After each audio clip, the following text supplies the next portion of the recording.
Thank you very much. Thank you. Mr. Mureşan. Thank you, Madam President.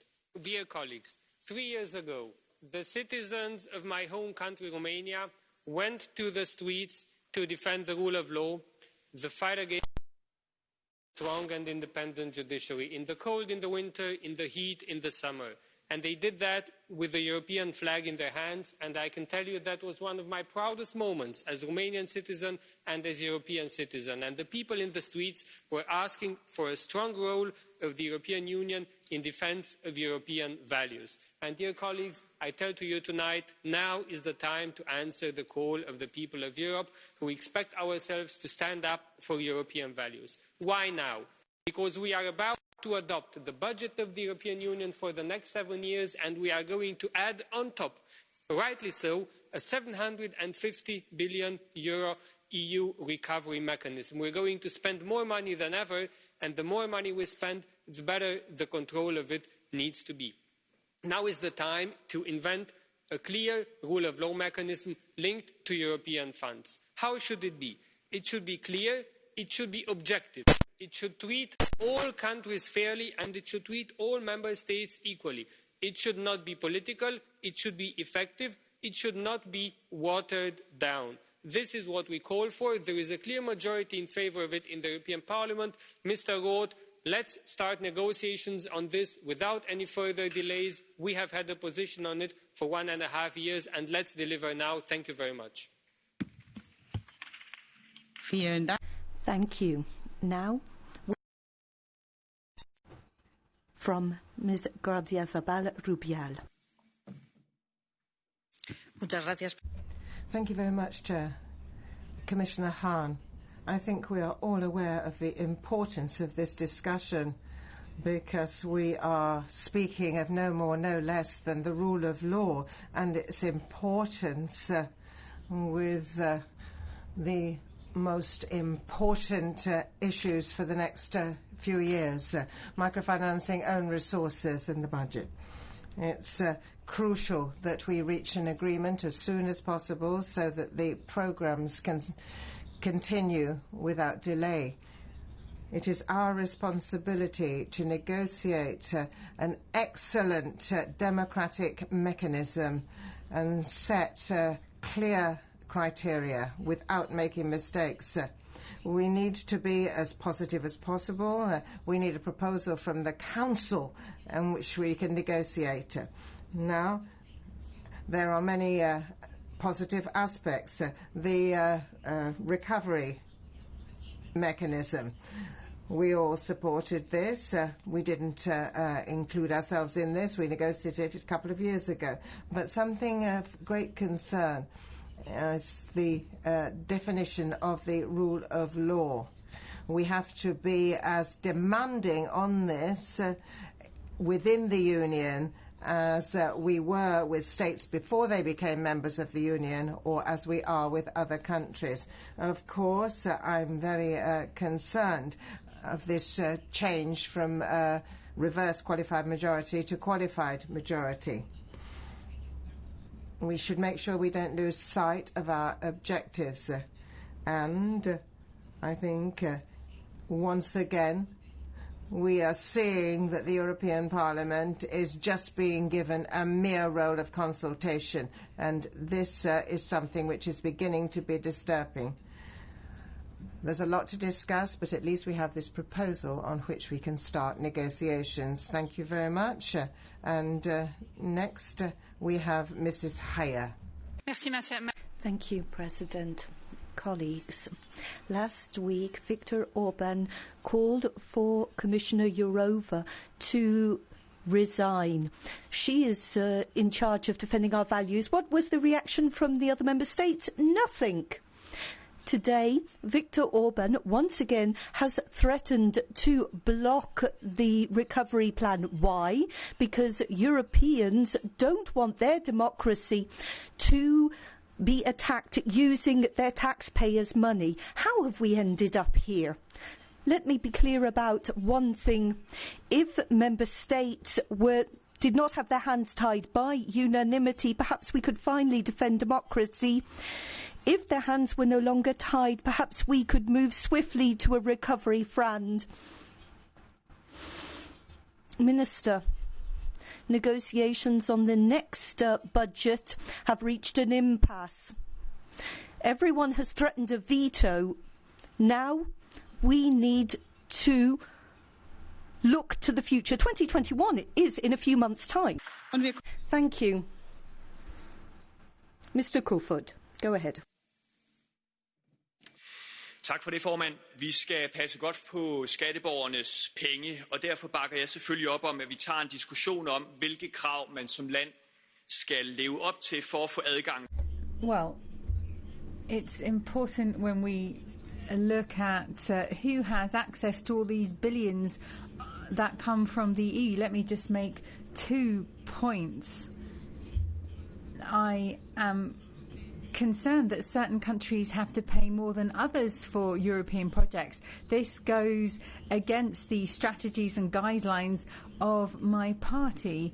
Just because we don't have exactly the same vision of what democracy might be and how all this Danish money might be spent on projects that we don't believe in, we have a problem that there are countries now that are dependent on subsidies, billions from the EU, but do not respect our rules. If we did not give so much money to all of these countries, then the problem would solve itself. With regards to the principle of rule of law, we have been thinking about this right from the start. When we talk about Turkey, for example, it's not a member, but we send them billions of euros and they don't have to respect our rules at all. There are many things that can be criticised within the EU, but unfortunately I don't think we can criticise. Thank you. Mrs. Gieser. Frau Präsidentin, lieber Herr Staatsminister. Chair, Minister Roth, thank you for your fine words, but I do think that you're going to have to defend what you said on behalf of the Council, because we don't have enough to reach our objectives. Now, turning to the right-hand side of the House, it's not just a question of forcing values on the countries of Europe, values which are strange to them: rule of law, freedom of the press and democracy. These foreign values, these are values which every single member state on accession to the EU has recognized, and particularly in countries which have been subject to dictatorships. These fundamental rights are crucial. It's also not a question of penalising countries, but the European Union is not going to provide resources and promote authoritarian regimes. This is what is happening at the moment. We have a huge amount of money in addition, and we have to ensure that we know where it's going. We need the rule of law now, and that is what the majority of Europe, the huge majority of European citizens, are demanding very loudly. Thank you very much. Next, colleague Kuzmiu. Thank you very much, Madam President, Commissioner, Minister. I'd like to emphasize that the German proposal on the rule of law conditionality is not compliant with the conclusions in July European Council. This mechanism was to be used against corruption, mismanagement, etc. And now the German presidency, who wants to please the European Parliament, wants to give the Commission free hand to penalize member states. Commissioner, Minister, you are not after protecting the financial interests of the European Union. You want to prepare an ideology to attack member states that you are not that you don't agree with. We come to Mrs. Rego next. Thank you very much.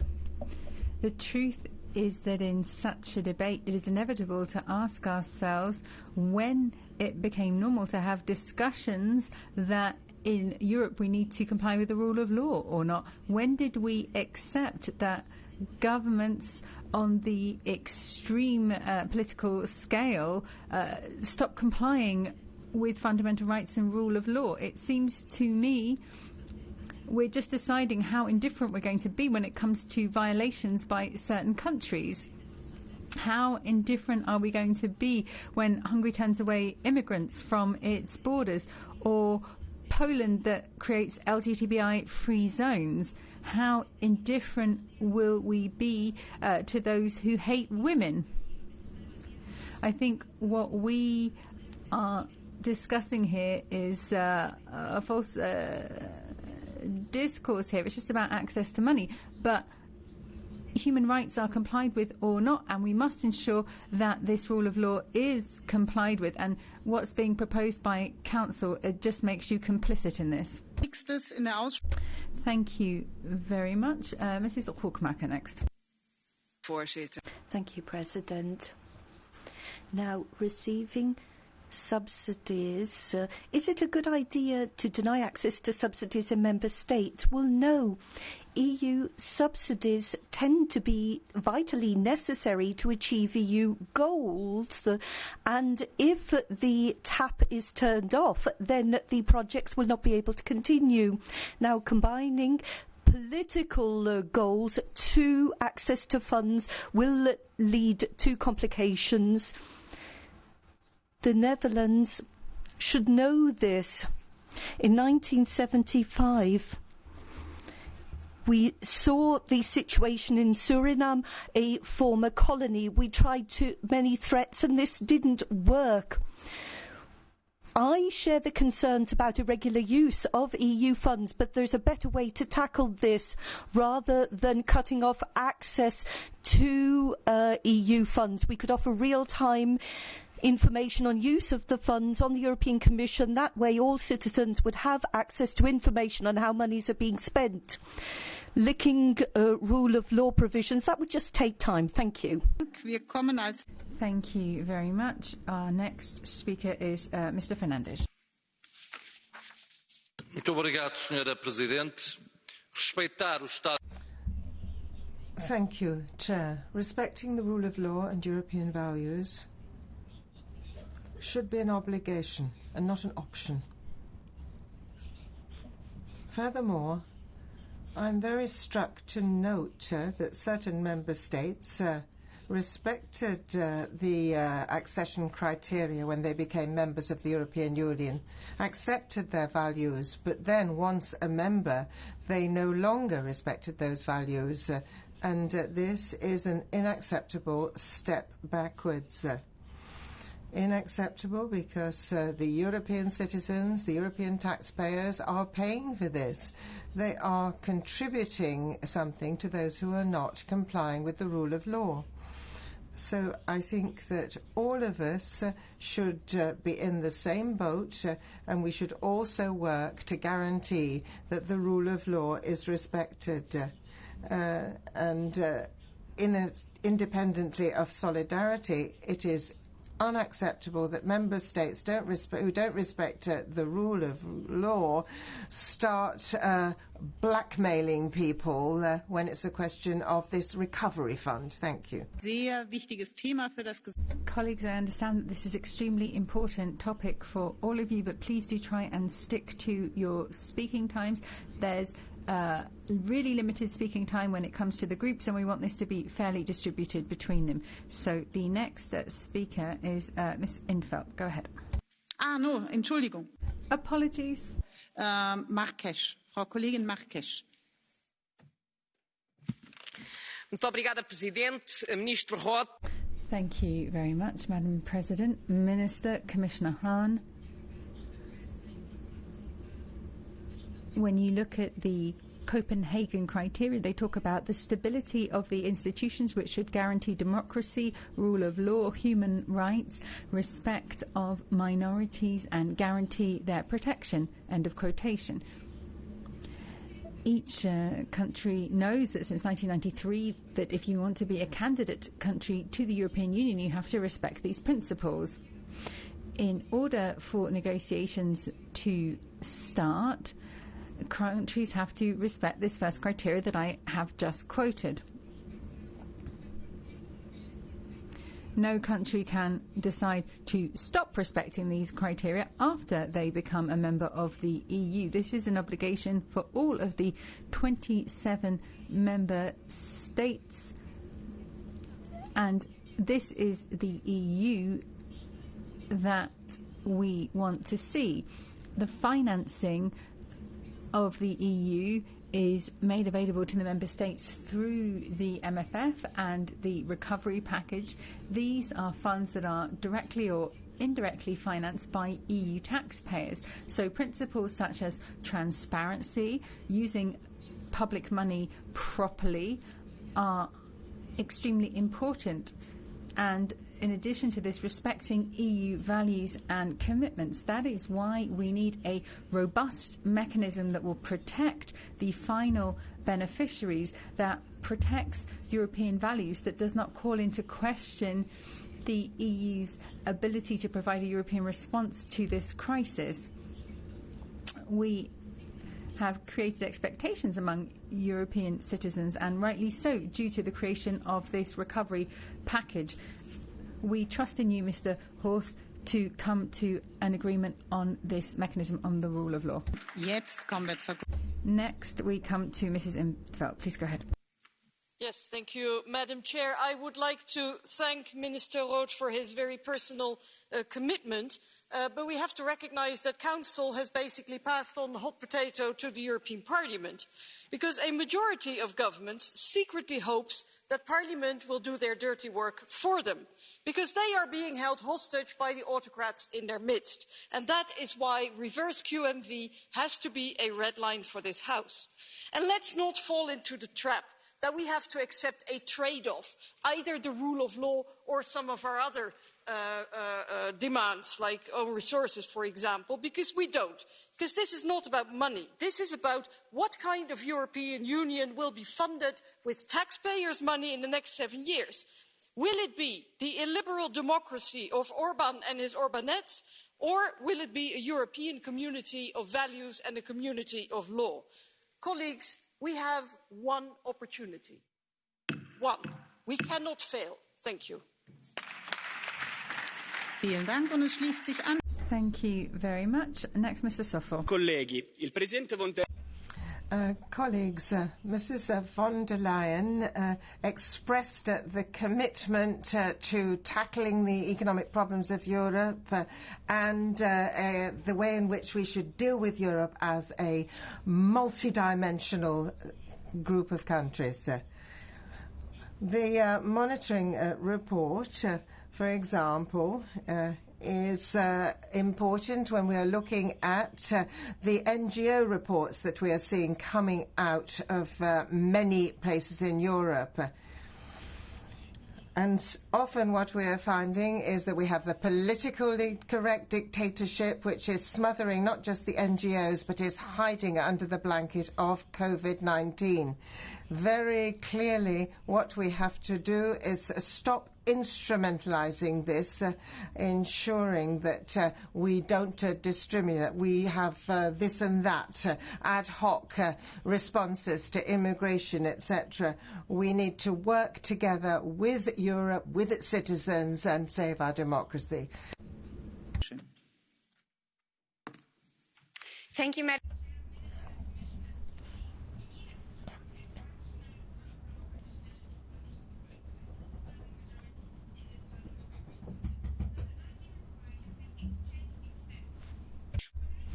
Particularly interesting are the arguments against. The Polish and the Hungarian governments have repeatedly claimed, and we have also heard this again today in this chamber, that this is merely some kind of left-wing evil conspiracy against conservative values in the European Union.